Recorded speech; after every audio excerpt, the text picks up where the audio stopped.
Otra de las cosas que leí es que, por ejemplo, según el apóstol, creo que fue Juan, Ujú. eh, que él escribió que o sea, que las personas que presenciaron la resurrección de Jesús, o sea, fueron mujeres, ¿no? Y que la Ujú. primera fue María Magdalena. Ujú. O sea, que de hecho él tenía la intención de nada más dejar el escrito hasta María Magdalena, pero que después fue modificado y no sé. Y que de hecho, o sea, eso lo estoy ligando porque pues en este libro, obviamente, en este libro habla pues precisamente pues de la Eucaristía y de, de esta poción o de esta bebida que se utilizó en diferentes etapas de la historia y más ligándolo con los psicodélicos, ¿no? Ya lo que habíamos hablado. Ujú. Pero una de las cosas que menciona es que estas personas que preparaban antes estas bebidas o estos, pues el sacramento, ¿no? O no, hablando precisamente del cristianismo o no sé, o en otros lados, o en otras religiones, pues se le llamaba diferente, pues eran mujeres. O sea, antes Sí, de sí, sí. Cristo, pues eran mujeres las incluso los primeros siglos eran mujeres. Sí, Y claro. que de Ujú. hecho, creo que era en Corintia, Ujú. ¿sí está bien dicho? Sí, sí, sí. Ujú. Que eran mujeres las que eran sacerdotes, o sea, los sacerdotes eran las mujeres, de hecho, y que eran las que practicaban pues estos rituales, que pues obviamente no estamos hablando de iglesias, ¿no? Al principio, los primeros siglos, pues que lo hacían en casas y en catacumbas y cosas así. Y pues más bien los apóstoles fueron los que modificaron estos escritos en los que pusieron que realmente lo que Jesús dijo era que el hombre es el que tenía que pues dar la palabra de Cristo y que tenían que ser hombres los que pues fueran sacerdotes y demás, ¿no? Ujú. Sí, Pues sí, sí. eso es un cambio bien cabrón, güey, porque estás de acuerdo que hubiera sido la historia completamente diferente si se hubiera Claro, claro. quedado como realmente, no, no, no sé si realmente era así, pero pues conforme lo que dice este escrito es que antes eran las mujeres las que hacían pues la misa, por así decirlo, que no era misa, sino más bien estos rituales en donde tomaban el sacramento o, o hacían, pues sí, la sangre de Cristo, ¿no? Sí, pues esa es una de las cosas, por ejemplo, de los manuscritos así del Nuevo Testamento y bueno, también hay textos apócrifos que pues no son canonizados.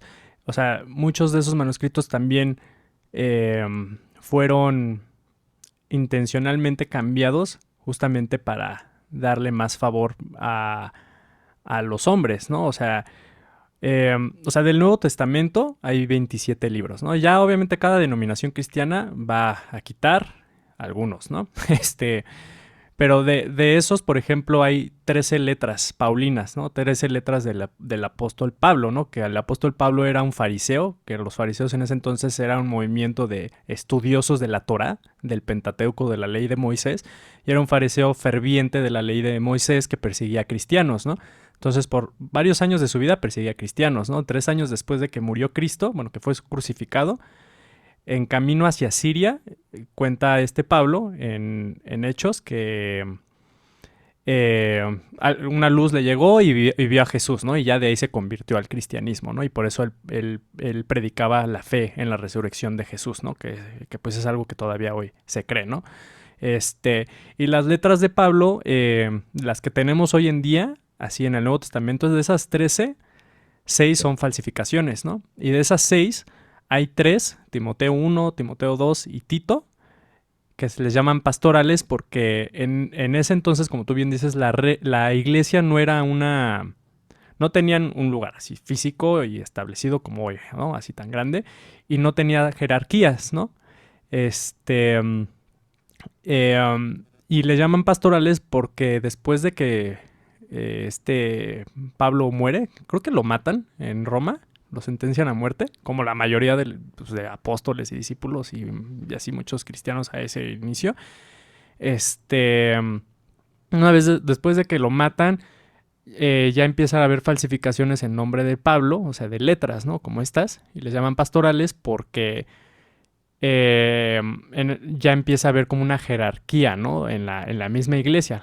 Uno, bueno, quizá la necesidad de que las comunidades cristianas primitivas en ese entonces del siglo I pues estaban creciendo muy poco a poco, pero estaban creciendo, ¿no? Y dos, también el mensaje que Pablo daba, aparte de la fe en la resurrección de Jesucristo, era que ya el fin del mundo estaba muy cerca, ¿no? Y por lo tanto no hay necesidad, o sea, todos tienen que tener un rol, ¿no? Incluyendo las mujeres.